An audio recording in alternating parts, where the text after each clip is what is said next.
Мен көбінесе сабақты тек қана шетелдің миллионерлеріміз сонымен негізгі құндылығымыз біздің ата бабамыздың айтып кеткен сөздерімен салып кеткен жолдарымен біздің бойымызда қанымызда тегімізде байлықтың жолы бар екенін дәлелдеу арқылы сонымен қатар тек қана теория емес өзімнің жеке өмірімде жаңа айтып жатқандай мақал сөз бар ғой жаңағыдай жас болса да бас болып деген сияқты бизнес саласында адамдармен жұмыс жасау саласында өзімнің тәжірибемде зерттеуімде өткізген адамдармен жұмыс жасау барысында көрген нәтижелермен анализ жасау арқылы соның барлығын жалпы айтқан кезде микс яғни ұштастыру ең күштісін шығару арқылы сабақтарды солай жүргіземін.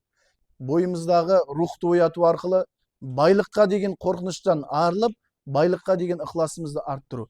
Яғни біздің ата бабамыз бай болған, біздің мұсылман болғаннан кейін біздің ең бай адамдар да мұсылмандардан болған.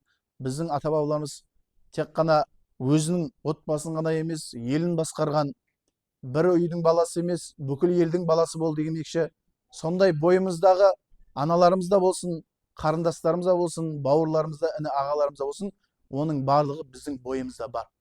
Тек қана біз қазіргі заманда керек емес ақпараттардың соншалықты көбеюіне және соны еріксіз көруде амалсыздан көресің. Ол көргеннен кейін мына запись жасады ғой, видеоға түсірген кезде соткеге көру үшін түсіресіздер, яғни видео камера нені түсіреді соны көресіздер ғой.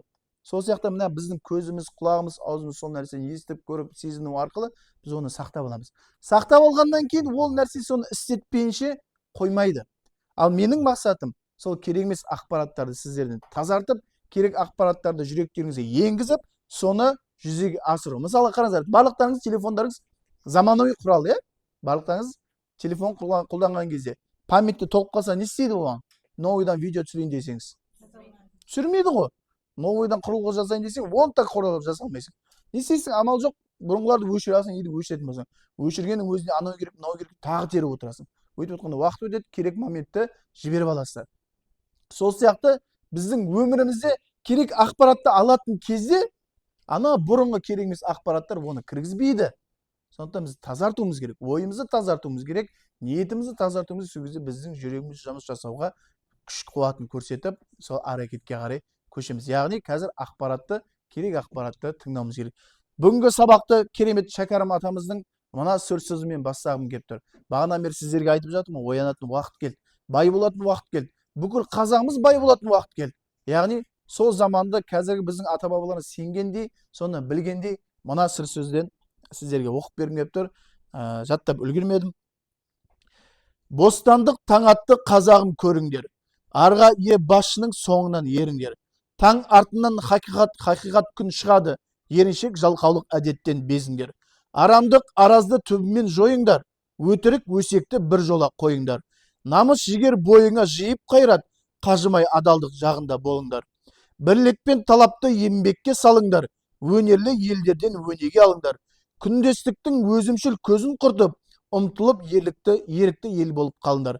Арт үзер адамның адамдық санасын, ақ жеңіп шығады арамның қарасын.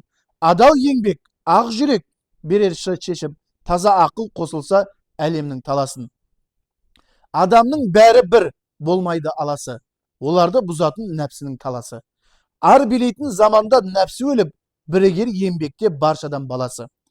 Адалдың жері жоқ ақырда жеңбейтін, тарихта әрқашан адал жан өлмейтін. Ақ еліп сынбақ жоқ деген рас, нәпсі өлсе өзімшіл, бұған кім сенбейтін. Таласпай бөліссе табиғат байлығын, қара жер тойғызар адамның барлығын. Махаббатпен бірлесіп еңбек қылған, өмірдің көреді бақытты сайлығын. Бұл өмір таусылмас жаңарар адамзат, арам ой мұтылып золықсыл болар мат. Адал етсең еңбектің жемісін жеп, шалқыған ел жұртым боларсың шат. Мен өлсем ұрпағым артымда қаларсың, тілеген мақсұтты өмірден аларсың. Есің алып келгенде қабіріме шаттықпен шалықтып әніме саларсың дейді. Қазіргі таңда бізге еретін басшы керек. Бізге міндетті түрде өмірде басшы керек, үлгі алатын ұстаз керек. Бізді жетектеп жетістікке жеткізетін тренер керек, жаттықтырушы ұстаз керек. Осы арқылы ғана біз жетістікке жетеміз. Неге? Себебі ол ұстаз, ол жетекші, сіздің үлгі тұтатын адамыңыз ол жолмен өткен. Өміріңді өзгертетін мүмкіндікті пайдаланбасаң дейді, ол 7 жылдан кейін қайтып келеді дейді. Қараңыз, жаңа Құралай ханым айтып жатыр, иә, почти 6 жыл өтті, қап сол кезде неге бізге сол программаны көрсетпейді? Сол программа неге енгізбеді дейді. Сіздердің бұл кісілер 1 жылға 6 жылда жеткенін, сіздер 2 жылда жететін мүмкіндіктеріңіз бар. Әрине оны істесеңіздер. Сондықтан мінекей құрметті бизнес серіктестер, біз бостандық таң атты демекші, біз арғы басшының соңына еруіміз керек. Роза Қожахметқызын көрдіңіздер, үлгі тұтатын кісі ма, үлгі тұтпайтын кісі ма? Сондай болғыларын келсе, соның ісін істеу керек. Ол кісілер сізге айтады, мына жерде былай істе, мына жерде былай істе, оңай жолын көрсетеді, сол жолмен жүру ғой. Біз соған да бағынбаймыз ғой. Намыс өтірік көкірек, мен білем, іс қылдым деген тіпті ұят. Біз не істейміз? Сен қой, мен өзім білем. Кері сөзің ең жаманы дейді. Өзің білме дейді. Білгеннің тілін алма дейді. Сондықтан біз сол нәрсені алып тастаңыздар. Тай басқан, жаңадан үйреніп жатқан бала сияқты осы бизнесте барлықтарыңыз солай жасаңыздар. Келеді кейбіреуі, мен ана компанияны қырған жойғам, мына компанияны қырған жойғам, мына жақта бүйткем сөйткем дейді. Санева компаниясына келеді, жоқ болады. Неге? Өйткені адамның бойындағы нәпсі, жаңа айттық қой, бойымыздағы өзімшіл нәрсені алу керек. Мен білдім, іс қылдым деген соны алмайынша ол адам жетістікке жетпейді. Сондықтан бүгіннен бастап жетістікке жеткілеріңіз келсе, босқа өткізетін уақытта қойыңыздар. Өсек өтірік әдеттен біржола жойыңыздар. Өсек айтуды, бос сөздер, мына жапондарда керемет сөз бар. Сенің айтайын деп жатқан сөзің дейді, тыныштықтан да жақсы болмаса, үндемей ақ қой дейді. Яғни сенің айтайын деп жатқан сөзің тыныштық одан жақсы дейді. Сондықтан бізде уақытымызды 20 жылдан кейін адамдар нені істегеніне қарағанда, нені істемегеніне өкінетін болады дейді. Доли секундтың қадірін білгің келсе дейді, олимпиадалық чемпионда 2-ші орын алып қалған спортшыдан біл дейді. Секундтың қадірін білгің, доли секунд айтып қой. Секундтың қадірін білгің келсе, жол апатынан, жаңа ғана көзінің алдында жол апаты болған жол апаттан сақтанып қалған адамнан сұра дейді. Яғни біздің өміріміздегі ең басты актив не нәрсе? Уақыт. Мен сізге айтсам, аға, маған 10 күн уақытымды, мен саған $1,000,000 берем, сат десем, сатасыз ба сіз маған? Сатпайсыз ғой. Яғни біз неге уақытымызды арзан нәрсеге сатамыз? Босқа уақыт өткізуге, босқа жиындарға, өсек өтірік айтуға, керек емес телесериалдар көруге, TikTok, Instagram кіресіздер. Жарнама саласыздар, мойындайық. Расымен. Жарнама саласыздар, 2-3 минут кетеді. 10 минут керек емес видеоны көріп отырасыздар. Рас па? Рас. Сондықтан бүгіннен бастап видеоны салдым, бірден шығып кеттім, болды. Сондықтан міне көрдіңіз бе, оның барлығы сіздің мақсатыңызға жеткізбейтін адамдар, сіздің мақсатыңызға жеткізбейтін іс-әрекеттер, оның барлығы сіздің уақытыңыздың ұрлықшысы. Сондықтан егер сіздің айналаңызда адамдар сізге сенбейтін болса, сізді артқа тартатын болса, ойланыңыз. Ол адаммен сіз жетістікке жете аласыз ба, арманыңызға жете алмай, жеткізе алмайсыз ба? Жұлынып шығыңыздар, оларға қарап отыратын уақыт жоқ. Жұрт не десе де о десін, мен үшін іші күймесін дейді, ит үреді, керуен көшеді. Яғни қараңыздар, сіздерде мақсат болу керек. Яғни бүгінгі сабақта сіздермен бірінші ашықтайтынымыз ол мақсат.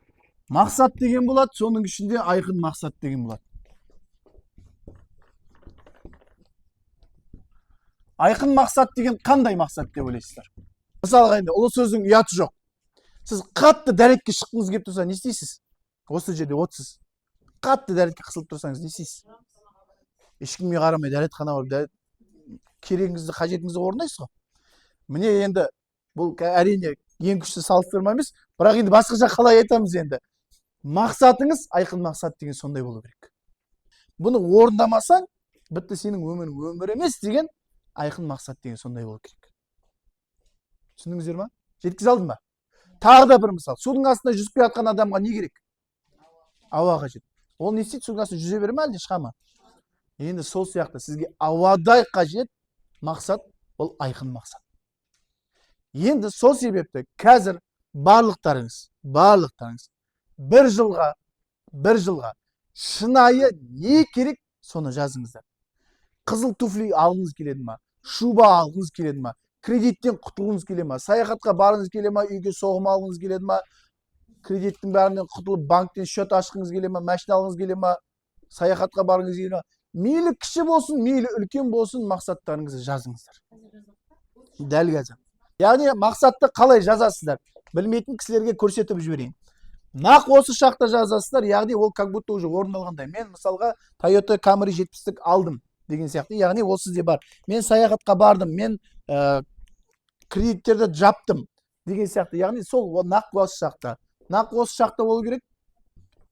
Оның пішіні болу керек. Яғни мысалға машина алатын болсаңыз, ол қандай машина, түсі қандай, салоны қандай, жылы қандай. Түсініңіздер, пішіні болу керек. Яғни саяхатқа барғыңыз керек. Қай жаққа барғыңыз керек? Турцияға барғыңыз, қай жерге барғыңыз керек? Анталияға барғыңыз, қай жеріне барғыңыз? 5 жұлдызды қонақ үйге, неше күнге барғыңыз керек? Яғни оның пішіні болу керек, міндетті түрде.